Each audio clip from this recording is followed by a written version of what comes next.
Hi అండి, ఈ వీడియోలో అయితే బ్లౌజ్ బ్యాక్ పార్ట్ ఎలా కటింగ్ చేయాలో ఈ వీడియోలో చూద్దాము. నేను టేప్ అయితే యూజ్ చేయనండి, చాలా ఈజీగా బ్లౌజ్తోనే కటింగ్ చేసుకోవచ్చు. కింద నేను 1.5 ఇంచ్ ఎక్స్ట్రా నడుము పట్టికి అయితే వదులుకున్నానండి.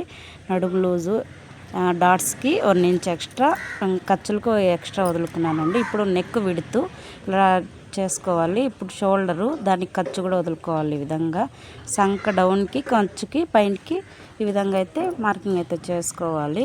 ఇప్పుడు నెక్ విడుతండి, ఆ బ్లౌజ్కి ఎంత ఉందో అంతే డ్రాయింగ్ అయితే చేసుకోవాలి. నేను గోట్ అయితే వేస్తున్నానండి. బ్లౌజ్ పొడవు దానికి ఖర్చు అనేది ఈ విధంగా అయితే వేసుకోవాలి, నేను చూపించే విధంగా.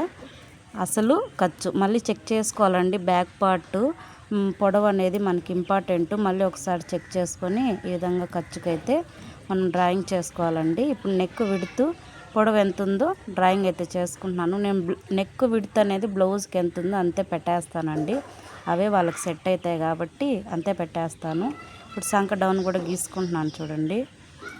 ఈ విధంగా గీసేసుకుంటే మనకి బ్లౌజ్ కటింగ్ అనేది చాలా ఈజీగా ఉంటుంది. సంక లోతుకి వచ్చేసి 1.5 పెట్టుకోవాలండి. 1.5 పెట్టుకొని మార్కింగ్ చేసుకొని అక్కడ నుంచి మనం అయితే ఈ విధంగా డ్రాయింగ్ చేసుకొని తర్వాత అయితే కట్ చేసుకోవాలి. చూడండి 6.5 అలా పెట్టుకోవాలండి సంక డౌన్ అనేది. అప్పుడే బ్లౌజ్ అనేది కటింగ్ చాలా పర్ఫెక్ట్గా ఉంటుంది. పైకి ఉండకూడదండి, సంక ముడతలుగా వచ్చేస్తాయి. ఇప్పుడు నెక్ విడుతూ నెక్ వెడల్పు ఎంత ఉందో ఇప్పుడైతే ఈ విధంగా అయితే చెక్ చేసేసుకోవాలండి. నెక్ విడుతూ కరెక్ట్గా ఉంది. ఇప్పుడు సంక కరెక్ట్గా సరిపోయిందా లేదా అని చెక్ చేసుకొని ఖర్చు ఎంత ఉందో కూడా చెక్ చేసుకోవాలండి. కొంచెం ఎక్స్ట్రా కావాలన్నా ఖర్చుకి అయితే మనం వదులుకోవాలి.